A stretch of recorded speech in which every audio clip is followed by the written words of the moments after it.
নজর রাখবো পরবর্তী সংবাদে। একের পর এক হিংসাদীর্ণ ঘটনা, এবার উত্তপ্ত কার্যত মণিপুর। চলতি বছরে এবার একের পর এক ঘটনা লক্ষ্য করা যাচ্ছে। সকালেও সেই খবরটি আমরা সম্প্রচারিত করেছিলাম, যেখানে আবার নতুন করে উত্তপ্ত, যেখানে লক্ষ্য করা গেছে যে মণিপুরের একটি বিশ্ববিদ্যালয়ে বিস্ফোরণ ঘটানো হয়েছিল। তারই পরিপ্রেক্ষিতে আরো লক্ষ্য করা গেছে মণিপুর বিশ্ববিদ্যালয়ে এবার আইডি ব্যবহার করে করা হয় বিস্ফোরণ, এবং প্রাথমিক তদন্তের পর এবার জানতে পারে পুলিশ বিস্ফোরণের কারণ নিয়ে শুরু হয়েছে উচ্চ পর্যায়ের তদন্ত। গোটা বিষয় সম্পর্কে একটু জেনে নেবার চেষ্টা করব। আমাদের সাথে রয়েছে চিফ এক্সিকিউটিভ এডিটর নীল বণিক। নীল, পরপর বলা যায় উত্তপ্ত মণিপুর, সেই জায়গায় গত দুদিন আগেও যে খবরটি সম্প্রচার করেছিলাম তার পরিপ্রেক্ষিতে আবারও লক্ষ্য করা গেছে আজও সকালে সেই খবরটি আমরা সম্প্রচারিত করেছিলাম।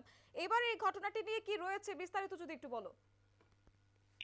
দেখো, যে ছবি দেখা যাচ্ছে সেই ছবিতে কিন্তু আবারও মণিপুরের যে সংঘর্ষের ঘটনা তার এক্সক্লুসিভ সেই ছবি কিন্তু ইতিমধ্যেই ব্যাঙ্গালোরের দর্শকদের আমরা দেখাচ্ছি। একমাত্র উত্তর পূর্বের প্রথম বাংলা টেলিভিশন চ্যানেল যারা এই ছবি দেখাচ্ছে। আজকে মণিপুরে যে অশান্ত মণিপুর, সেই অশান্ত মণিপুরে কি পরিস্থিতি রাস্তাঘাটে সেই ছবি ইতিমধ্যেই আমরা দেখাচ্ছি।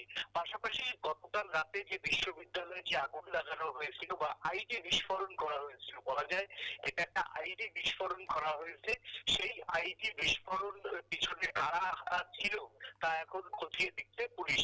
এছাড়াও এই আইডি কোথা থেকে আসলো তা নিয়ে কিন্তু ইতিমধ্যেই চিন্তায় রয়েছে মণিপুরের পুলিশ। কারণ হচ্ছে আইডি কিন্তু সাধারণ মানুষের কাছে বা সাধারণ যারা জনগণ তাদের কাছে কিন্তু এই আইডি থাকে না।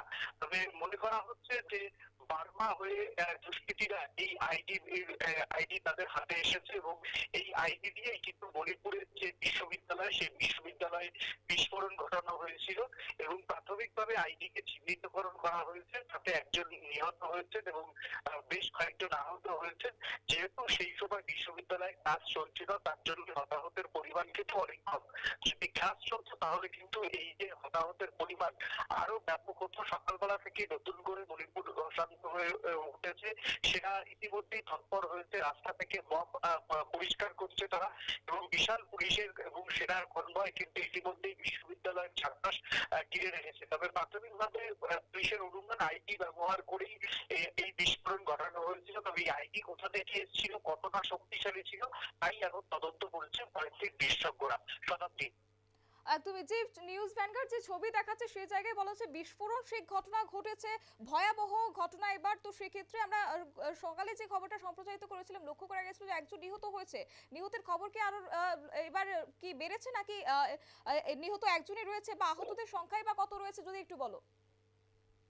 দেখো, সকালবেলা থেকেই ভাবে পরিস্থিতি রয়েছে যে মানে ছবি দেখলেই বোঝা যাচ্ছে যে সেখানে কি পরিমাণে সেনা এবং পুলিশ মজুদ ছিল এবং দুই গোষ্ঠীর যে সংঘর্ষ সেই দুই গোষ্ঠীর সংঘর্ষে নতুন করে মণিপুর উত্তপ্ত এবং যে বিশ্ববিদ্যালয়টিতে আইডি বিস্ফোরণে যে আগুন লেগেছে সেটা কিন্তু নিতান্তই একেবারে ছোট ঘটনা নয়। সেটাকে পুলিশ কিন্তু যথেষ্ট গুরুত্ব দিয়ে দেখছে এবং মানে এখন এই মুহূর্তে মণিপুর, তবে এই মুহূর্তে কিছুক্ষণ আগে শেষ পাওয়া খবর পর্যন্ত যে জায়গাগুলিতে অশান্তি হচ্ছিল সেখানে অনেকটা পরিস্থিতি নিয়ন্ত্রণ এনেছে সেনা এবং পুলিশের যৌথ দল এবং রাস্তাঘাট থেকে কিন্তু মানুষকে সরিয়ে দেওয়া হয়েছে। সেনা এবং পুলিশের যে টহলদারি সেই টহলদারি কিন্তু চলছে।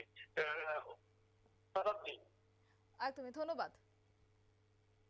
কথা বলছিলাম, আমাদের সাথে ছিল চিফ এক্সিকিউটিভ এডিটর নীল বণিক। সবটাই তুলে ধরেছে ক্ষেত্রে উত্তপ্ত, একের পর এক উত্তপ্ত এই জায়গায় দাঁড়িয়ে গতকাল রাতেও এক বিস্ফোরণ ঘটিয়েছে, যেখানে অজ্ঞাত পরিচয় ব্যক্তির দ্বারা এই বিস্ফোরণ ঘটানো হয়েছে। সবটা খবর কিন্তু আমরা সম্প্রচারিত করেছিলাম, যদিও এখনো তদন্ত সাপেক্ষই বলা যায় পুলিশ এখন কি ব্যবস্থা গ্রহণ করে এই পরিস্থিতি নিয়ন্ত্রণে আনতে, সেটাই কিন্তু এখন লক্ষণীয় বিষয়। নিয়ে নিচ্ছে ছোট্ট একটি বিজ্ঞাপন বিরতির, সঙ্গে থাকুন।